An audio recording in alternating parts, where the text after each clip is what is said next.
Okay, I'm sorry. I'm muted pala. So again, good morning everyone. Welcome to our lecture for today on I think it's sunny Wednesday morning.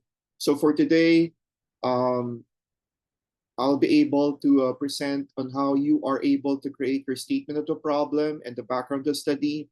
Hopefully, your topics has already been polished so that by next meeting okay na yan for approval and being able to translate that into your actual titles. And we have to move forward already in terms of doing your introduction, the statement of the problem, and the background of the study.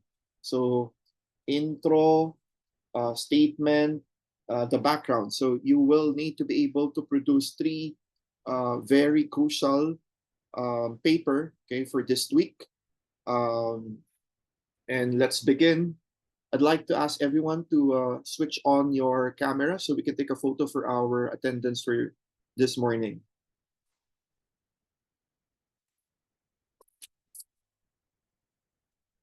Okay, sige. Okay, one, two, three. Okay, one more. One, two, three. Okay, thank you very much. Sige, let me just share my... Okay, so what we will again be talking about today is the statement of the problem for a qualitative research. Now, this is very important and very crucial, like the introduction. As a review of what we had last meeting or the previous lectures that we have, when you create your introduction, you will have to follow the three C's and the two A's format. You will have to state the context, the content, the contrast, the aim, and the approach. So I need to be able to see 5 paragraphs in your introduction. And when you talk about the context, that's a superficial information, mababaw, okay? Context, like a preliminary paragraph, which you need to be able to take that into your literature. Or huhugutin ninyo, you will have to be able to extract that in your preliminary literature. Now, in the preliminary literature, you should at least uh, dapat ano na yan, 20 or more journal articles para meron na kayong panghuhugutan, which is very important. So, yung context, yung preliminary, yung mababaw, the information of what your research is all about. The second is the content. This time, this would be a deeper explanation of your research. Okay. Um, this is also with citation. And the third one would be the contrast. Now, the contrast would mean that there will be unique authors that would talk about your research, which would actually be able to speak about certain research gaps. Yung research gaps na yon are so-called gaps that would tell you that it seems that the literature that you have found doesn't seem to explain uh, what your research is, and that could possibly be your research gaps. Sa dinami-dami ng literature mo, parang wala naman yata or hindi clear yung explanation, and you may be able to include that. So the contrast would also mean that there are authors that would somewhat be able to give you unique information about your research, and it would usually start with the word however in your contrast. However, uh, let's say, um, however, Manalad 2024 said that ganito. Okay? So you have chosen that particular author because it's a unique information na hindi katulad ng sinabi ng mga ibang authors. And then you will have to explain or present the aims of your study. Okay, the aim of the study is to, and then you have to be able to use qualitative terms. Normally, tatlo yan. And the last one will be the approach. You will have to state there that problem of the problem. No, not the problem. The study will make use of a qualitative, for example, case study, and then you will have to cite what this case study is all about. So 5 paragraphs in the introduction. And now we move forward to creating your statement of the problem. So hopefully this would be able to explain to you an in-depth understanding how to craft a comprehensive statement of the problem for your qualitative research. So this will have to cover the concepts, the relevance, and the step-by-step process, and a few examples, and also using citations as your reference support from recent literature. Now, when I say recent, there is a term called the recency principle. Now, in the recency principle, meaning your reference should be updated from at least 2021 until the present.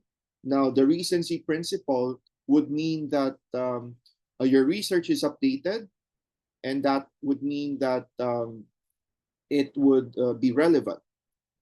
Now, you will be able to learn how to connect the research problems with literature, craft your purpose statement, and later on formulate your research questions in alignment with a qualitative inquiry. Again, qualitative inquiry, it's not quantitative. Again, no measurements, no statistical tools that you will be using. You will just have to use qualitative descriptive terms, and again, making use of your 5 senses. Now, these are some of the learning outcomes. Okay, medyo marami. We have 7. So to define what the statement or the SOP is all about, that would be the acronym of the statement of the problem, the SOP, the relevance of this in research, creating your actual SOP with the specific steps, integrate the updated literature to support the existence of your problem, and formulate your purpose statements, and eventually later on your research questions for the qualitative study, and develop background of the study section supported by relevant important points, and applying the APA referencing for scholarly work. We will have a separate topic on the APA referencing for scholarly work. Itong APA nito, or the American Psychological Association, this would take time for you to eventually learn how to be able to use that. I'm not worried naman about that, because later on you can do the editing once your paper has been completed already. Okay? Now, what is the statement of the problem, or the SOP? Now, the statement of the problem in a qualitative research, you will have to identify the specific issue or the phenomenon of the study that you seek to address. So this will be a very important foundation of your research, because you will have to clarify your statement, what is wrong, what is missing, what is unclear in your particular context. So in the qualitative research, this is often emphasizing experiences, perceptions, meanings, or what we call the processes. Now, what is the relevance of your SOP in your research? It provides focus and the direction of your study, justifies the need for the research, and connects the research to existing literature and gaps. The fourth one is this would have to guide, or will guide, the formulation of your research questions later on. And this will ensure that your research addresses the real world issues. So you will have to present, is there really a problem? And you have to be able to point out to your reader na totoo nga there is a problem. Because in the step here is that you will have to look for a citation telling your reader that there is indeed a problem. Hindi pwede yung there's a problem, but when you take a look at the literature, wala naman pala. Okay? So the first step is state the problem. So begin your statement. Again, this is a sentence. Begin your statement with the phrase, the problem of the study is. So go directly. Ano ba yung problema ng study mo? Okay? For example, your study has to do the lived experiences of a male kindergarten teachers. So ang study, for example, is all about experiences of a male, okay, kindergarten teacher. Normally, kindergarten teachers are females, but this study might be unique because you are trying to understand, okay, the lived experiences of male, okay, kindergarten teachers. So lalagay mo doon, the problem to study is, let's say, the problem to study is the the in the problem to study is the unavailability of literature as to male kindergarten teachers. And then later on, in sige, pamaya ni second sentence, then this approach immediately signals the reader that the research is addressing a clear and specific issue. That's why you wanted to state or to start your sentence with telling your reader that this is the problem of your study. Now, it helps narrow down the scope, avoids the ambiguity, and sets a direct tone for the rest of the problem statement. Okay? Now, some of the examples, kunyari, the problem of the study is the lack of understanding of teachers' experiences in implementing blended learning in rural schools. So, very obvious that the topic has something to do with teachers' experiences in blended learning. Second example, the problem of the study is the limited exploration of family coping mechanism for children with autism in urban communities. Ano yung autism? These are children with special disabilities, no? Neurological, or children tag as with parang ano in another universe or in another metaverse, no? Because they have a world of their own. The third is the problem of the study is the insufficient knowledge of first generation college students about available scholarship opportunities. So using the three examples are telling the reader exactly what the problem of the study is. Ganun rin, when you create your statement of the problem, sentence number one should be this one. Now, the second step is support the problem with literature. Now, I am referring to the second sentence already.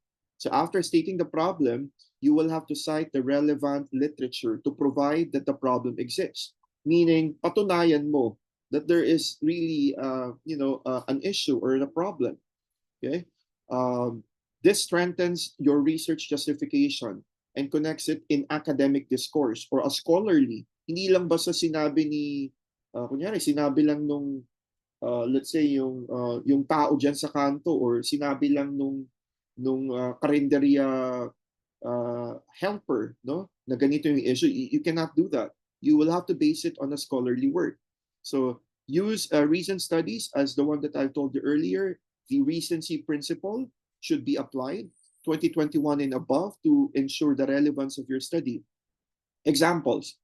Recent studies indicate that rural educators face unique challenges in implementing blended learning due to limited internet connectivity and resources. This is according to Smith and Johnson's in 2022. Second example, literature suggests that families of children with autism often lack access to adequate support systems in urban areas, according to Lopez in 2023. And the third example, studies show that first-generation college students are often unaware of financial aid opportunities affecting their enrollment and retention. You notice na yung sa number one, the first sentence, the problem of the study is a lack of understanding. Now, this is connected with the number one example in supporting the problem to literature. So, in-state niya doon that got it from a scholarly work at telling us readers na, ayo nga no, totoo nga that there is a problem. Okay? Basing it with the examples of step number two. So I'm referring to sentence number two with step number two. Now we proceed with step number three. This is sentence number three in your statement of the problem. You will have to already present your purpose statement. Okay? A purpose statement clarifies the aim of your study. So it begins with the phrase, the purpose of this qualitative study is to, okay, kunyari, one, explore the ano, number, semicolon, two,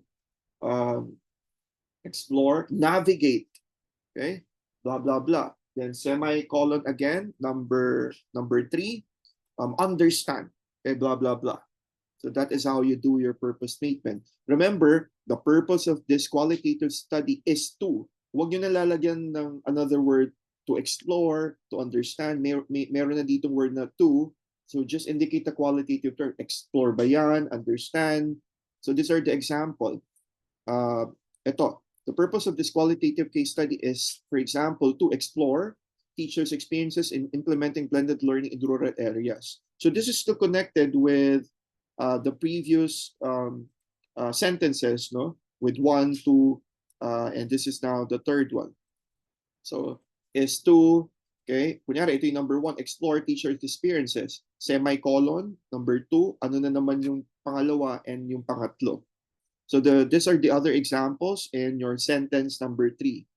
Now we now go to sentence number four in statement of the problem. Kaya nga statement of the problem, you have to put it in a statement. And the statement can usually would have four sentences. And the fourth sentence is articulating your research questions. So qualitative research questions often begin with what or how to encourage open-ended inquiry and the rich descriptions. So these questions must be aligned with the problem and purpose statements.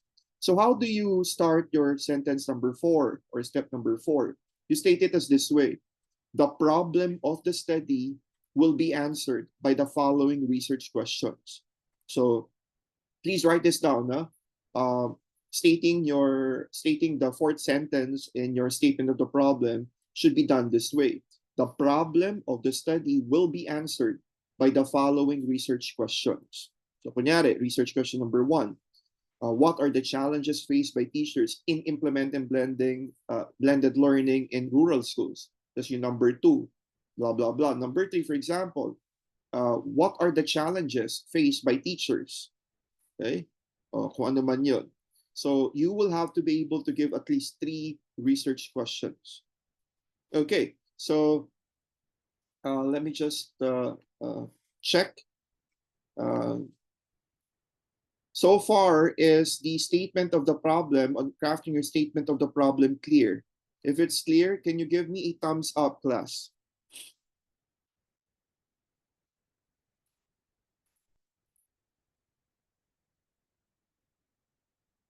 Okay, so clear yan, ha? In creating your statement of the problem, I would want to see four sentences in a statement.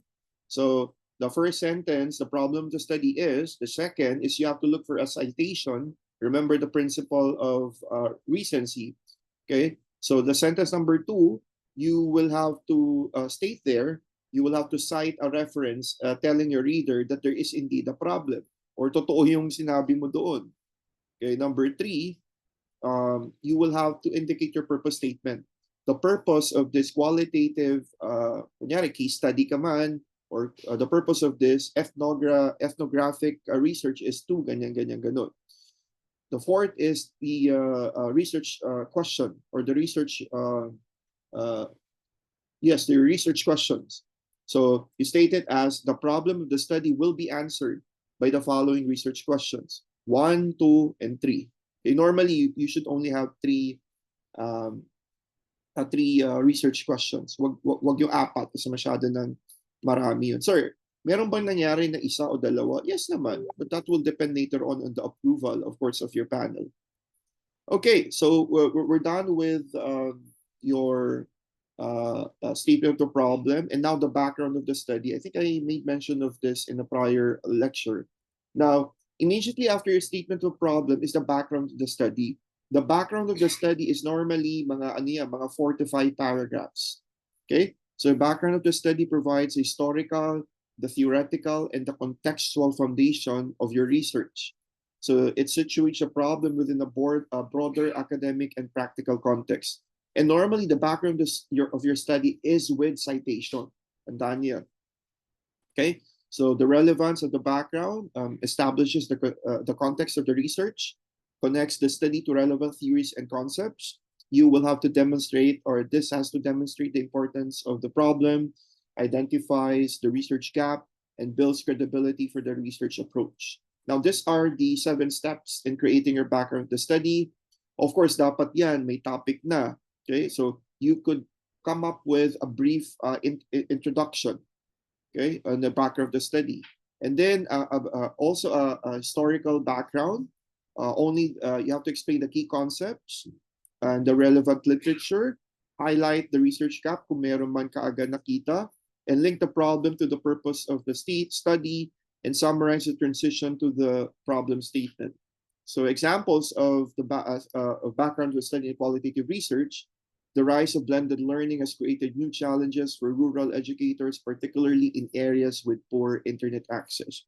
Now, later on, for reference, you might want to go to the library, and check on how the background of the study was crafted by the senior high school students. Again, you'll be able to see there mga 3 or 4 paragraphs, of the background of the study. Okay, so these are the kulang. Okay, I think kulang to references. Okay, sige, we'll have to edit this one because I gave around 15 references. So I guess yun muna, no? The next time that we'll be able to meet, lalo na those whose title has been or topic has been approved already, please start doing your introduction. Okay? But before you do that, no, kailangan meron na kayong at least maiipon na literature, because it will be difficult for you to create your introduction, your statement of the problem, and background of the study if you do not have yet your literature. So mag-ipon na. And those whom I have approved already, okay, please already you please start doing, okay, your introduction, the statement of the problem, and the background of the study. Okay, so that when we get to meet, and especially for next week, ano yan, we'll be able to do activity based, no, and polishing those important requirements. So again, marami na kayong gagawin. The topic, the title, the introduction, statement of your problem, and the background of the study. So 5 important activities or paper that you need to be able to comply. Okay, I will be giving a deadline most likely by next week to be able to do it. Okay, so yung 5 na yun is very important because ano yun, those are major components of your chapter 1. Now the other components of chapter 1, let's say definition of terms, scope delimitation, significance of the study, madali na lang yun. Okay, we will get back on those, but those 5 important activities, okay, you need to be able to comply with that. Again, the topic, your title, the introduction, statement of a problem, and the background of the study. Okay? Sige. Is that all clear? Okay. Sige, please give me a thumbs up kung malinaw ba. Okay. Let me just ask one, no? Sino ba? Trisha. Trisha, what's the topic that has been approved already sa'yo? Sir, about Sandali, let me stop share and end the recording.